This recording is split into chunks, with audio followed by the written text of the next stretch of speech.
Boa tarde, são 13 horas e 45 minutos. Eu sou Simone Braga e este é o Câmara Rio Notícias, primeira edição. A gente começa falando sobre alguns projetos que estão na ordem do dia da sessão plenária de hoje, que começa daqui a pouco às 2 horas da tarde. Lucas Madureira tem as informações. Um deles é o projeto que determina sobre o parcelamento do ITBI, o Imposto de Transmissão de Bens e Imóveis. Um outro é o que dispõe sobre a veiculação de publicidade exterior na cidade do Rio de Janeiro. Os vereadores vão discutir também o projeto que institui o Estatuto Municipal da Promoção e Igualdade Racial na capital fluminense. Ainda na ordem do dia, o projeto que determina a criação de espaços reservados e adaptados para pessoas com um transtorno do espectro autista, em estádios e arenas com capacidade igual ou superior a 20 mil pessoas. E ainda o projeto que obriga a instalação de câmeras de monitoramento em instituições privadas de longa permanência para idosos. O presidente da Câmara Municipal, vereador Carlos Caiado, promulgou a lei que inclui o dia do Zé Pilintra no calendário oficial da cidade. A data será comemorada anualmente no dia 7 de julho. Zé Pilintra é uma das entidades mais populares nas religiões de matriz africana.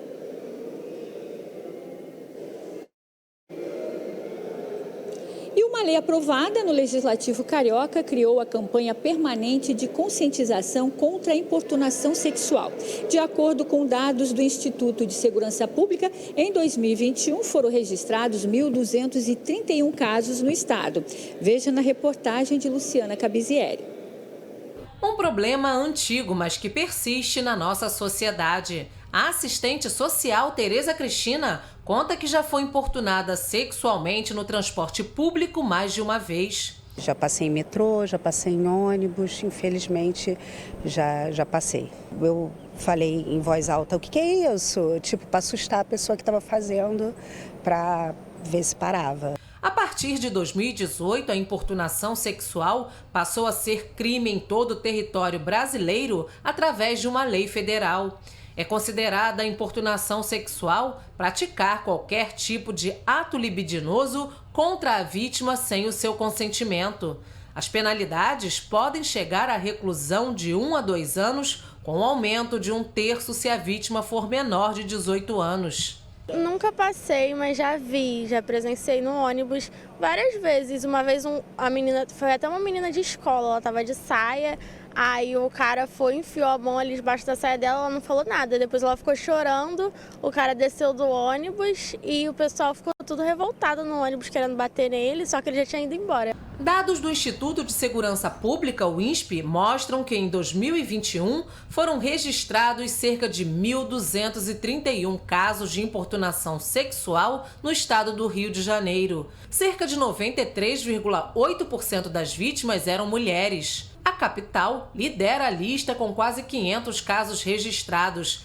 Antes, a importunação sexual era considerada como contravenção penal. Então, era aqueles delitos de menor potencial que você saía, você era levado para a delegacia e pagava uma multa e estava liberado. Agora, com a inclusão desse crime no Código Penal, ele está no artigo 215-A do Código Penal, a importunação sexual se torna de fato crime. As mulheres que desejam se informar mais, que procure a OAB, procure a própria Secretaria de Mulheres. A gente tem uma Secretaria de Mulheres atuante aqui no nosso município, porque a informação é de suma importância. Uma lei aprovada na Câmara Municipal institui a campanha permanente de conscientização contra a importunação sexual. A iniciativa prevê que a Prefeitura promova uma série de ações, como a criação de canais de denúncias e a divulgação das penalidades previstas ao agressor que cometer esse tipo de crime. Precisamos falar muito sobre a importunação sexual. A mulher tem o direito de ir e vir, ela tem o direito de respeito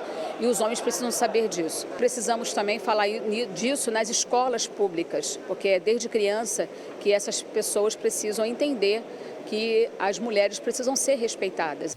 Para a Bárbara, estudante de Direito, a iniciativa é fundamental para combater o problema. Eu acho essencial essas campanhas informativas, porque às vezes a gente tem legislações, mas elas não são informadas e com isso não traz a devida eficácia, né?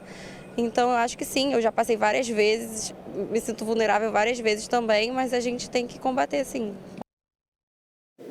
Noite de homenagens nesta segunda-feira no plenário da Câmara Municipal. Ingrid Bart acompanhou. A solenidade de entrega de medalhas São Francisco de Assis, Terceiro Milênio e Juscelino Kubitschek, moções de louvor e aplausos e a medalha Chiquinha Gonzaga a delegados, policiais militares e militares do Corpo de Bombeiros da cidade do Rio de Janeiro aconteceu nesta segunda-feira no plenário da Câmara Municipal. A iniciativa foi do vereador Eliseu Kessler. É muito orgulho, muita satisfação e ainda mais a gente vê o poder público, né, de alguma forma, reconhecendo o nosso trabalho, a nossa dificuldade toda hoje em dia, né, com parcos recursos, tanto humano como material. Isso deixa a gente, inclusive, muito motivado para continuar o trabalho. É um grande orgulho, primeiramente, agradecer ao nosso vereador Eliseu Kessler pela essa honrosa homenagem, dividi-la com todos os meus comandados por onde eu passei, hoje atualmente no 2º Comando de Policiamento de Área, e é muito satisfatório ganhar uma honraria da Casa do Povo, né? O CEPAM, o Comando de Policiamento Ambiental, se sente muito agraciado e homenageado, tá? Em nome de toda a Polícia Militar e do nosso secretário de Polícia, Coronel Luiz Henrique Mario Pires. Agradeço a honra de receber a medalha São Francisco de Assis. O empresário Alex Kessler, irmão do vereador, recebeu 2 homenagens. Ele foi agraciado com a medalha Juscelino Kubitschek e com a moção de louvor e aplausos. Todos os homenageados aqui são os meus conhecidos e muitos deles eu conheci entrando na corporação. Eu vi a importância, né, desses bravos guerreiros que estão dia a dia na rua, dando a sua vida por nós, de homenageá-lo, né? É uma forma de gratidão a todos eles. Pessoas que, de alguma forma, no cenário do Estado, desenvolvem seus trabalhos e protegem as vidas do cidadão carioca. É muito honroso proporcionar esse momento, não só aos militares, porque isso também vale para a vida pública deles, essa honraria, mas também mostrando aos familiares que aqui estão que os seus maridos, pais, esposas, são pessoas que merecidamente estão aqui porque fazem a diferença na nossa população. Novas regras aprovadas pelo Parlamento Carioca para a recuperação da capital. Virou lei, tá valendo. Lucas Madureira.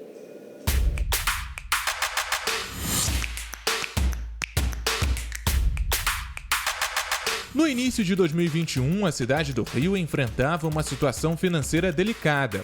O déficit nas contas do município era de mais de 4 bilhões de reais e a pandemia tinha agravado o problema.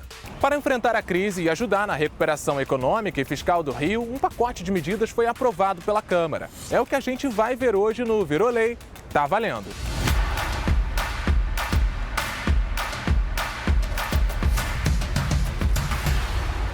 Entre março e julho de 2021, a Câmara Municipal do Rio esteve envolvida em várias atividades para discutir e aprovar projetos de leis que visavam a recuperação das contas do município. A Lei 6852 de 2021, que altera as regras do regime previdenciário dos servidores do município, a Lei 7.000, que estabeleceu a reforma tributária, e a Lei 6982, que criou o regime de previdência complementar dos ocupantes de cargos efetivos dos poderes executivo, legislativo e do Tribunal de Contas do município. Juntas, as propostas passaram por pelo menos 10 comissões da Casa, audiências públicas e receberam ainda 54 emendas antes de serem aprovadas.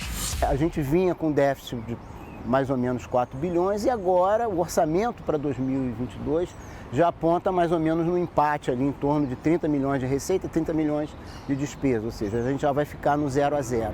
Outro objetivo da aprovação desse pacote de leis foi o de simplificar a administração pública, a fiscalização e a arrecadação de tributos para o município, o que vai gerar menos gastos. Olha, desburocratização, simplificação, transparência são elementos que devem estar presentes em todo o sistema tributário, seja ele na esfera municipal, seja ele na esfera estadual, seja ele na esfera federal. Isso é importantíssimo, né? Por quê? Não é só porque agiliza a arrecadação, não é só que com isso você consegue arrecadar mais, é que com isso você consegue criar uma expectativa favorável por parte dos contribuintes. Para atingir os objetivos do pacote, alguns esforços foram feitos por diversos setores públicos, como o corte de 30% nos gastos dos órgãos municipais, a redução de cargos comissionados e a auditoria de contratações sem licitação. Além disso, algumas medidas também afetaram os servidores, a população e os setores de serviço e comércio, como o aumento da alíquota de previdência e de ISS, mudanças na cobrança das taxas de IPTU, de polícia e de coleta de lixo. E quais foram os benefícios para quem vive aqui no Rio? Quanto mais atrativo for o município, quanto mais tiver possibilidade de melhorar a infraestrutura, melhorar a segurança, uma série de coisas que tem que vir junto com essas medidas. Com isso, a expectativa é que lá na frente, lá no longo prazo, você consiga ter um equilíbrio legal, né, entre entrada e saída de recursos, o que vai permitir, com toda certeza, que a Prefeitura possa fazer novos investimentos em áreas que são carentes, que a gente precisa, ou eventualmente até reduzir alguns impostos. Mesmo depois da aprovação das leis, a Câmara continua fiscalizando todos os gastos da Prefeitura e participa dos esforços pelo crescimento econômico da cidade. Todo esse esforço já apresenta alguns resultados positivos e a expectativa do município é que a arrecadação aumente no ano que vem, podendo chegar a 1 bilhão e 600 milhões de reais até o final de 2024.